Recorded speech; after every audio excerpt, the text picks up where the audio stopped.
Se porventura você clamar a Deus, se você jejumar, se você se humilhar diante do Senhor, Ele pode revogar a sentença. Eu não sei qual foi a sentença que foi dada para a sua vida, ou para a vida dos seus. Mas eu quero que você, olhando para esse texto, você veja que Deus é misericordioso, que Ele é longânimo. O mesmo Deus que fere é o mesmo Deus que sara, o mesmo Deus que diz que vai destruir, é o mesmo Deus que coloca a mão e protege, cuida, esconde. Então, nesta noite, nós iremos meditar nesse texto, que retrata um momento em que o profeta Jonas é levado por Deus para a cidade de Nínive, para anunciar que em 40 dias ela seria subvertida, isto é, destruída. Nós sabemos que esta citação também ocorre lá em Gênesis, quando fala sobre Sodoma e Gomorra, que foram subvertidas. Fogo do céu caiu e consumiu aquelas cidades. E assim como foi naqueles dias, Deus estava dizendo para a cidade de Nínive. Era a cidade mais populosa do mundo naquela época. Pelo que a Bíblia nos diz, cerca de 120 mil crianças moravam ali. Estima-se que cerca de 600 mil pessoas habitavam naquela cidade. Para que você entenda a proporção, Santa Rita tem cerca de 120 mil habitantes. Então imagina uma cidade com 600 mil habitantes, isso há muitos anos atrás. Era uma cidade conhecida pela sua impiedade, pela sua crueldade. Havia sangue em suas mãos. E Deus decidiu destruir aquela cidade. Eu quero que você, nesta noite, entenda que tudo que nos acontece é consequência dos nossos pecados. Nós não podemos culpar a Deus pelos nossos infortúnios, mas podemos clamar por misericórdia. Podemos nos humilhar diante dele e ele revogar a sentença. A Bíblia diz que pela sua pisadura nós somos sarados. Nós somos curados. O castigo que nos traz a paz estava sobre ele. Ele se fez maldito por nós. Deus derramou o cálice de toda a sua ira sobre o seu próprio filho. A morte naquela cruz não era para ser a de Jesus, era para ser a minha morte, a sua morte. Mas Deus, manifestando a sua infinita misericórdia, enviou o seu único filho para morrer no nosso lugar. E aqui Deus demonstra que ele é misericordioso.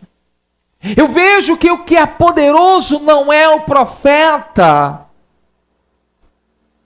mas a mensagem que o profeta transmite. Você vê que o profeta está revoltado, indignado, ele tenta fugir. Ele é engolido por um grande peixe. E quando ele vai para a cidade de Nínive anunciar a mensagem, ele vai com ira no seu coração, dizendo: eu quero ver essa cidade destruída. Talvez os habitantes de Nínive tenham causado muito mal à família de Jonas. A Bíblia diz que eles eram perversos, eles eram tão cruéis, que eles matavam as pessoas, decapitavam e penduravam as suas cabeças nas entradas da cidade. Nos faltaria tempo para descrever a crueldade dos ninivitas, dos sírios daquela época. Você sabe que pouco tempo depois, aquele mesmo povo que Deus teve misericórdia e não destruiu, eles se levantaram contra o seu povo. Você lembra de Senaqueribe, que entrou na cidade do Senhor e trouxe grande sofrimento ao povo? Então eu quero que você entenda nesta noite que Deus, Ele é misericordioso com aqueles que se humilham, com aqueles que clamam, com aqueles que colocam a sua face no pó, que jejuam. Nós deixamos durante muito tempo de buscar a face do Senhor e clamar por misericórdia. Nós aceitamos a sentença. Mas a Bíblia diz que o rei Ezequias não aceitou a sentença. Quando Deus deu a sentença para ele, através do profeta Isaías, ele orou e Deus revogou a sentença. Se folhearmos a Bíblia de Gênesis e Apocalipse, você vai ver inúmeras vezes Deus dizendo: eu vou destruir, eu vou matar, eu vou punir severamente. E a todo momento ele revogando a sentença pela sua infinita misericórdia, a sua compaixão. Eu não sei o que está acontecendo na sua vida, ou na vida dos seus, mas eu digo a você nesta noite, que se você clamar a Deus, a Bíblia diz que Ele não despreza um coração quebrantado. Se você se humilhar diante dEle, se você jejuar, estamos negligenciando essa ferramenta maravilhosa que é o jejum. Vivemos em constante compulsão alimentar. A Bíblia diz que aquele povo jejuou. Aquele povo orou, se vestiu de pano de saco. Acompanhe o texto. Capítulo 3 de Jonas, a partir do versículo 5. E os homens de Nínive creram em Deus, proclamaram um jejum e vestiram-se de saco, desde o maior até o menor. Esta palavra também chegou ao rei de Nínive. Então ele levantou-se do seu trono, tirou de si as suas vestes, cobriu-se de saco e sentou-se sobre a cinza. E fez uma proclamação que se divulgou em Nínive pelo decreto do rei e dos seus grandes, dizendo: nem homens, nem animais, nem bois, nem ovelhas provem alguma coisa, nem se lhe dê alimentos, nem bebam água, mas aos homens e os animais sejam cobertos de sacos. Clamem fortemente a Deus, converta-se cada um do seu mau caminho e da violência que há nas suas mãos. Quem sabe se voltará a Deus e se arrependerá e se apartará do furor da sua ira, de sorte que não pereçamos. E Deus viu as obras deles, como se converteram do seu mau caminho. Então Deus se arrependeu do mal que tinha anunciado lhes faria e não o fez. Você vê Deus se arrependendo do mal que faria aquele povo, porque o povo decreta um jejum. O rei, quando fica sabendo que o povo estava jejuando, ele proclamou um decreto com seus nobres e disse: nem os animais comerão ou beberão água. Ninguém irá se alimentar enquanto Deus não tiver misericórdia. E durante 40 dias aquele povo jejuou. Aquele povo orou. E a Bíblia diz que Deus viu as obras deles. Viu como eles se converteram do seu mau caminho. E Deus não desceu com juízo sobre aquele povo. Será que nesta noite nós podemos nos humilhar diante de Deus? Nós podemos jejuar? A palavra nos diz que certa vez o apóstolo Paulo disse: por esta causa eu me ponho de joelho. Qual é a causa que ele põe de joelho? Qual é a causa que faz você se humilhar, que faz você se abster do pão? Qual é a causa que faz você clamar, que faz você se converter? Imagine uma cidade de mais de 600 mil pessoas se convertendo unanimemente. As pessoas se prostrando e dizendo: nós não comeremos, nós não beberemos. Porque o que adianta beber, o que adianta comer se você vai morrer? Eles disseram: Deus vai ter misericórdia de nossas vidas. Eu vejo que no primeiro dia, o texto começa dizendo que Jonas precisava de 3 dias para percorrer a cidade e anunciar que Deus ia destruí-la. Mas no primeiro dia que Jonas entra na cidade e diz que Deus iria subvertê-la, imediatamente o povo se veste de pano de saco, joga pó sobre a sua cabeça, se humilha, ora. E o que me chama a atenção é o rei dizendo: quem sabe, se Deus vê o nosso quebrantamento, Ele não nos destrua. Então, quem sabe, Deus vendo você aqui hoje, Ele cesse a praga, Ele cesse os problemas, as adversidades na sua vida. Quem sabe Ele vendo você pelas madrugadas, quem sabe Ele vendo você em jejum, você com a boca no pó, Ele reverta a sentença. Quando eu olho para esse texto, eu vejo tantas sentenças que foram dadas ao meu respeito. Devido aos meus próprios erros, eu não deveria estar aqui hoje. Devido às minhas escolhas, durante muito tempo, a cova esteve aberta. Muitas ciladas foram preparadas para mim devido às minhas escolhas, os caminhos que eu trilhava. Mas Deus foi misericordioso. Antes de algo acontecer, Deus nos avisa, Ele nos alerta. Deus sempre envia os seus profetas para dizer: converta-se dos seus maus caminhos. Ninguém será destruído subitamente, se porventura antes Deus não avisar. A Bíblia diz que ao homem que é avisado, e ele não se arrepende, o mal recairá sobre ele subitamente, sem que haja aviso. Se você olhar para as Sagradas Escrituras, você vê Deus dizendo ao povo que eles seriam levados para o cativeiro, que eles seriam destruídos. Você vê Deus dizendo o que faria com o seu próprio povo. E Deus continua dizendo nesta noite para você que dias de amargura, de tristeza virão, de sofrimento, de dor, virão sobre a sua vida.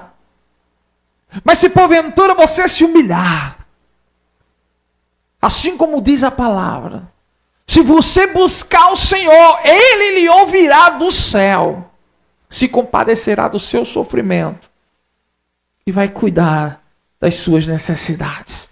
Ele vai lhe curar, Ele vai lhe transformar, mas Ele quer ver uma verdadeira conversão em nossos corações. Ele quer ver um quebrantamento. Eu lembro dos dias que minha mãe estava hospitalizada na UTI do hospital. Eu sei que ali havia uma sentença. Um amigo meu que trabalhava no necrotério, ele disse: olha, Diego, todos os dias eu preparo 3, 4 pessoas. Está morrendo muita gente. Se prepare, prepara a família, porque do jeito que a sua mãe está, provavelmente ela não vai voltar. Era uma sentença. Os médicos diziam para mim: olha, comece a preparar a família, porque o pulmão dela está muito comprometido.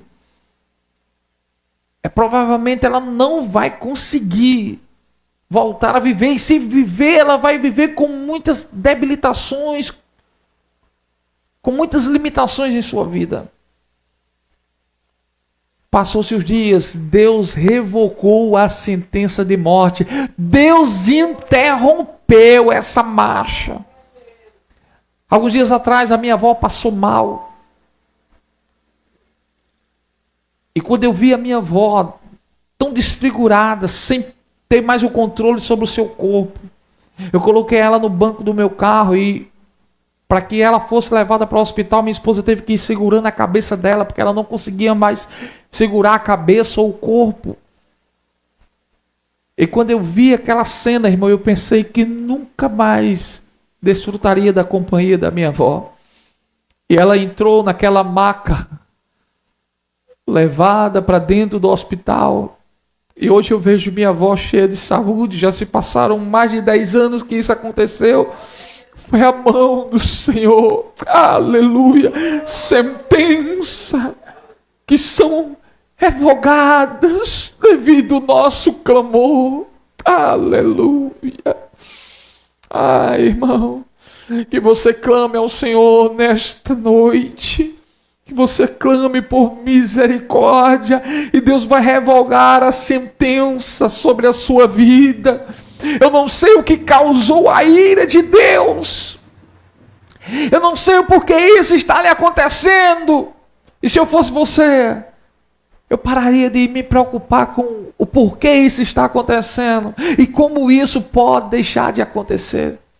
Você tem que clamar a Deus de uma tal forma, irmão, que quando Deus olhar para você, Ele tenha misericórdia, Ele tenha compaixão. Lembre-se que Deus é longânimo. O profeta Jonas, quando vê o povo se arrependendo e Deus perdoando o pecado daquele povo, Jonas diz: por isso que eu não queria vir.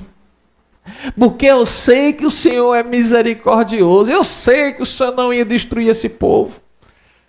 Eu queria que eles fossem destruídos. Satanás já está rufando os tambores para dar um culto de ações de desgraça lá no inferno. Ele quer ver a tua vida destruída, a vida da tua família destruída, daquelas pessoas que você ama. Ele quer ver a sentença cumprida. A sentença que pesa sobre todos é uma sentença de morte, de sofrimento, de mazelas, doenças, pestes. Nós sabemos o que nós estamos vivendo hoje. Quantas pessoas infectadas com a AIDS, tuberculose. O câncer está vindo de uma forma devastadora sobre a humanidade. Já perdi tantas pessoas, irmãos. É tão lamentável ver o que está acontecendo. Eu lembro que quando antigamente se falava sobre câncer, as pessoas diziam: bata 3 vezes na parede para esse mal não vir sobre você. Até quando se falava a palavra, as pessoas diziam: pelo amor de Deus, não fala essa palavra não, porque atrai para você. E na realidade, irmão, nós estamos vivendo dias e que quando os médicos dizem: você está com câncer, parece ser uma sentença, parece ser um decreto de morte. Mas você crê que Deus é maior que o câncer? Você crê que Deus é maior do que qualquer tumor, maior do que a pandemia, maior do que a Covid-19? Nós passamos pela Covid e sobrevivemos porque Deus é maior do que ela. Deus é maior do que a AIDS. Deus é maior do que a tuberculose. Deus é maior do que qualquer doença, do que qualquer enfermidade. Deus é maior. Ele pode reverter a sentença nesta noite. Eu não sei qual é a sentença que está sobre a sua vida. Pesava sobre mim, irmão, a obesidade mórbida. Um grau mais elevado. Eu já estava com mais de 182 quilos. Eu comecei a clamar a Deus, e em um culto como esse, eu clamei, eu disse: Deus, tem misericórdia de mim, revogue esta sentença, coloque uma tranca na minha boca, Senhor, controle as minhas emoções, me dê força para praticar atividades físicas, Senhor, eu quero ter uma vida agradável.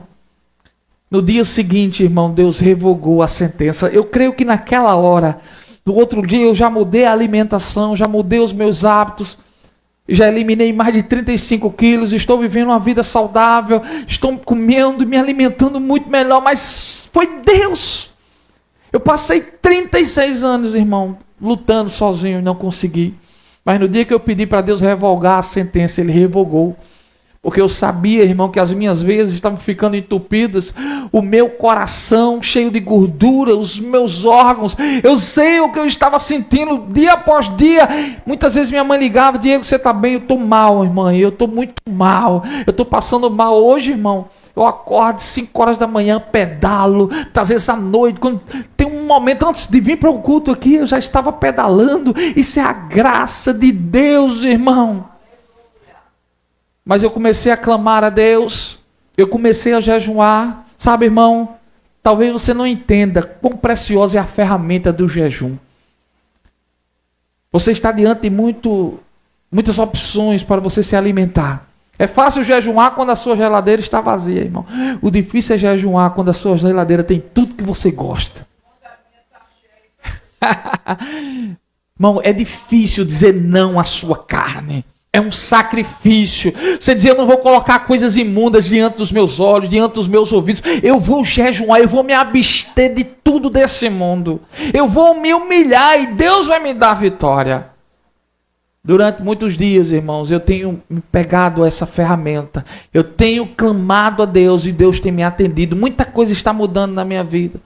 E aqui eu não falo com demagogia e nem com orgulho, mas Deus tem derramado a graça sobre a minha vida para jejuar durante dias. E o propósito é chegar a semanas, irmão, a meses. Assim como aquele povo, irmão, quando eles foram avisados, eles jejuaram. Eles clamaram ao Senhor, nós precisamos jejuar. Você lembra de quando a sentença estava decretada para a morte do povo de Deus? E Esté e Mardoqueu convidaram o povo para jejuar durante 3 dias. Para jejuar e orar. Eu não sei o que você precisa fazer, irmão, mas a guerra deve ser travada, amém? Fique de pé nessa noite. Eu convido você a travar uma guerra. Trave uma guerra pela sua família. Será que você pode fazer um jejum pela sua família? Será que você pode colocar a boca no pó pela sua família? Sabe, irmão, não morre não. Eu venho jejuando dia após dia, já durante meses, 24 horas. Eu pensei que eu ia morrer, irmão. Eu pensei que eu ia morrer, acostumado a comer compulsoriamente. Eu disse, Deus, me dê graça, eu quero jejuar. Comecei jejuando 12 horas, aumentei para 14, para 16, agora estou em 24. Quero jejuar uma semana, jejuar um mês. Porque, irmão, nós não vivemos sem Jesus, mas sem o alimento nós vivemos. E para nos aproximarmos dele, nós precisamos, irmão, jejuar. O próprio Jesus passou 40 dias sem se alimentar. Então eu preciso buscar o Senhor, preciso humilhar o meu corpo. O nosso corpo, irmão, ele fica sensível ao Senhor.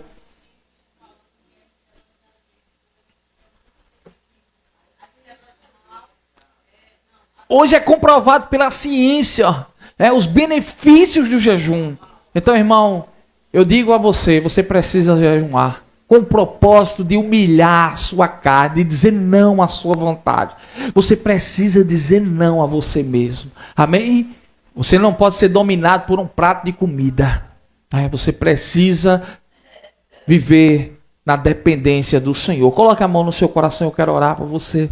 Deus, eu creio que assim como o Senhor teve misericórdia daquele povo, assim como o Senhor revogou aquele decreto, revogue, ó Pai, o decreto, a sentença que está publicada para a vida dos teus servos, de pessoas que estão sofrendo, ó Pai.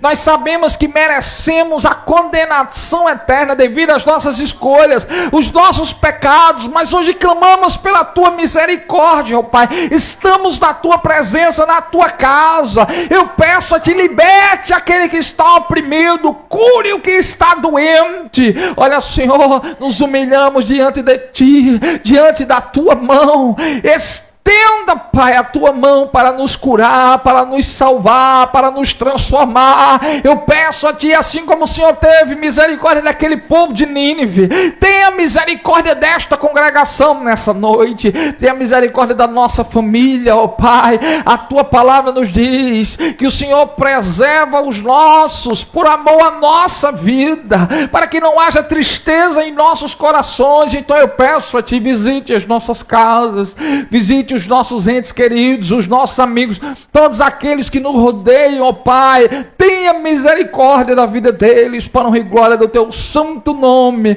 Que hoje, ó Pai, o Senhor nos cubra com o manto da misericórdia, e que onde um dia abundou o pecado, venha superabundar a tua graça, em nome de Jesus. Amém. Que todos os dias você venha dizer, Senhor, cobre-me com o manto da misericórdia. Assim como o Senhor cobriu aquele povo, perdoou, regenerou, restaurou, me restaure.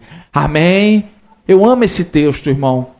Porque eu estou falando de pessoas ímpias que não conheciam a Deus, mas quando ouviram um decreto, se humilharam. Eu vejo crente que ouve um decreto de Deus e não se humilha. Tem gente que quebra, mas não se quebranta. Eu convido você a se quebrantar. Amém? Quando Deus estender a mão, você diga: Senhor, me rendo. Tenha misericórdia de mim, que sou um miserável pecador. E nunca argumente com ele que você está sofrendo injustamente. Sempre diga: eu mereço tudo que está acontecendo. Minha mãe citou hoje o nosso irmão que faleceu algum tempo atrás. Quando chegávamos na casa dele, ele dizia: tá vendo essas doenças, essas mazelas, tudo em mim? Eu mereço tudo isso e um pouco mais. O que eu mereço é um inferno. Agora Jesus é misericordioso. Aleluia. Eu nunca vi ele reclamando do que estava sobre ele. Ele dizia: eu peço a Deus que me dê saúde para eu trabalhar para ele, para eu viver uma vida na presença dele, para eu andar em santidade. Mas eu sei que eu mereço tudo isso.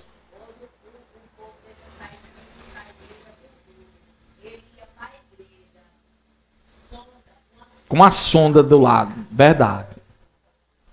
É lamentável, irmão. Então, assim, eu vi a disposição dele. Ele entendendo que tudo isso que nós sofremos é a consequência dos nossos pecados. Amém, irmão? Mas que você venha sair com essa palavra.